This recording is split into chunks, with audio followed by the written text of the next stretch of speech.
ಇಡೀ ವಾರದ ಪ್ರಮುಖ ಸುದ್ದಿಗಳು.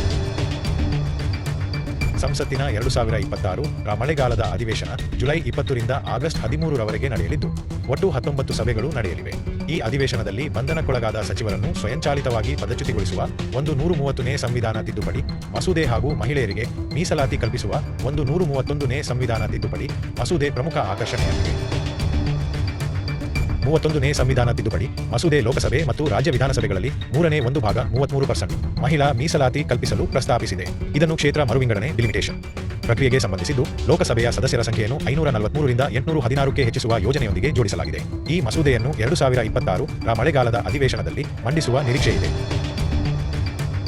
ಭಾರತದ ಕರಡು ರಾಷ್ಟ್ರೀಯ ಆರೋಗ್ಯ ಸಂಶೋಧನಾ ನೀತಿ 2026 ದೇಶದ ಮೊದಲ ಸಮಗ್ರ ಆರೋಗ್ಯ ಸಂಶೋಧನಾ ಚೌಕಟ್ಟಾಗಿದ್ದು ಜೈವ ವೈದ್ಯಕೀಯ ವಿಜ್ಞಾನ, ಡಿಜಿಟಲ್ ಆರೋಗ್ಯ ಮತ್ತು ಸಾರ್ವಜನಿಕ ಆರೋಗ್ಯ ಕ್ಷೇತ್ರಗಳನ್ನು ಒಳಗೊಂಡಿದೆ. 2047 ರೊಳಗೆ ಸರ್ಕಾರದ ಆರೋಗ್ಯ ಸಂಶೋಧನಾ ವೆಚ್ಚವನ್ನು ಜಿಡಿಪಿಯ 0.24% ರಿಂದ 0.15%ಕ್ಕೆ ಸುಮಾರು 6 ಪಟ್ಟು ಹೆಚ್ಚಿಸುವ ಗುರಿಯನ್ನು ಹೊಂದಿದೆ. ಭಾರತದ ಕಚ್ಚಾ ತೈಲ ಆಮದುಗಳಲ್ಲಿ ರಷ್ಯಾದ ಪಾಲು 40%ಗಿಂತ ಹೆಚ್ಚಾಗಿದೆ. ಇದೇ ವೇಳೆ ಹೋರ್ಮುಜ್ ಜಲಸಂಧಿ ಮತ್ತೆ ತಡೆಗಟ್ಟಲ್ಪಟ್ಟ ಪರಿಣಾಮ ಬ್ರೆಂಟ್ ಕಚ್ಚಾ ತೈಲದ ಬೆಲೆ ಸುಮಾರು 15% ಏರಿಕೆಗೊಂಡು ಬ್ಯಾರೆಲ್ಗೆ $85 ಅಮೆರಿಕನ್ ಸಮೀಪಿಸಿದೆ. ಇದು ಭಾರತದ ಇಂಧನ ಭದ್ರತೆ ಮತ್ತು ಚಾಲ್ತಿ ಖಾತೆ ಕರೆಂಟ್ ಅಕೌಂಟ್ ಸ್ಥಿರತೆಗೆ ಸವಾಲು ಉಂಟುಮಾಡುವ ಸಾಧ್ಯತೆಯಿದೆ.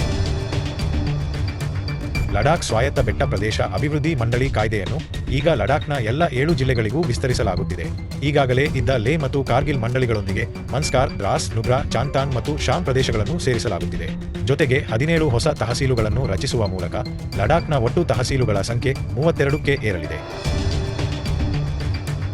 ಭಾರತದ ಸುಪ್ರೀಂ ಕೋರ್ಟ್ನ ಕೃತಕ ಬುದ್ಧಿಮತ್ತೆ ಎಐ ಸಮಿತಿ ನ್ಯಾಯಾಲಯಗಳಲ್ಲಿ ಕೃತಕ ಬುದ್ಧಿಮತ್ತೆಯ ಬಳಕೆಗೆ ಸಂಬಂಧಿಸಿದ 2026 ರ ಕರಡು ನಿಯಮಾವಳಿಗಳನ್ನು ಬಿಡುಗಡೆ ಮಾಡಿದೆ. ಈ ನಿಯಮಗಳು ಮಾನವ ಮೇಲ್ವಿಚಾರಣೆ, ನ್ಯಾಯಾಂಗದ ಹೊಣೆಗಾರಿಕೆ ಮತ್ತು ನೈತಿಕ ಎಐ ಬಳಕೆ ಖಚಿತಪಡಿಸುವ ಸಮಗ್ರ ಆಡಳಿತ ಚೌಕಟ್ಟನ್ನು ಒದಗಿಸುತ್ತವೆ. ಕೇಂದ್ರ ವಿಸ್ತಾ ಪುನರಭಿವೃದ್ಧಿ ಪ್ರದೇಶಕ್ಕೆ ಅಧಿಕೃತವಾಗಿ ಕರ್ತವ್ಯ ಭವನ ಸಂಕೀರ್ಣ ಎಂದು ಮರುನಾಮಕರಣ ಮಾಡಲಾಗಿದೆ. ಈ ಘೋಷಣೆಯನ್ನು ಕೇಂದ್ರ ವಸತಿ ಮತ್ತು ನಗರ ವ್ಯವಹಾರಗಳ ಸಚಿವ ಮನೋಹರ್ ಲಾಲ್ ಮಾಡಿದ್ದಾರೆ. ಇದು ಕೇಂದ್ರ ವಿಸ್ತಾ ಪುನರಭಿವೃದ್ಧಿ ಯೋಜನೆಯಡಿ ಭಾರತದ ರಾಜಧಾನಿಯ ಆಡಳಿತಾತ್ಮಕ ಗುರುತಿನಲ್ಲಿ ಸಾಂಕೇತಿಕ ಬದಲಾವಣೆಯನ್ನು ಸೂಚಿಸುತ್ತದೆ. ಗುಜರಾತಿನ ಉಂಜಾ ಜೀರಿಗೆ ಮತ್ತು ಉಂಜಾ ಸೋಂಪುಗಳಿಗೆ ಭೌಗೋಳಿಕ ಸೂಚ್ಯಂಕ ಮಾನ್ಯತೆ ದೊರೆತಿದೆ.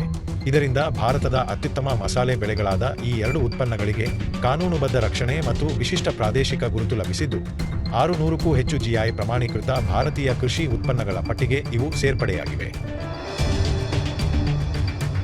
ಇನ್ನಷ್ಟು ಉಪಯುಕ್ತ ವಿಡಿಯೋಗಳಿಗಾಗಿ ನಮ್ಮ ಚಾನೆಲ್ಗೆ ಸಬ್ಸ್ಕ್ರೈಬ್ ಮಾಡಿ.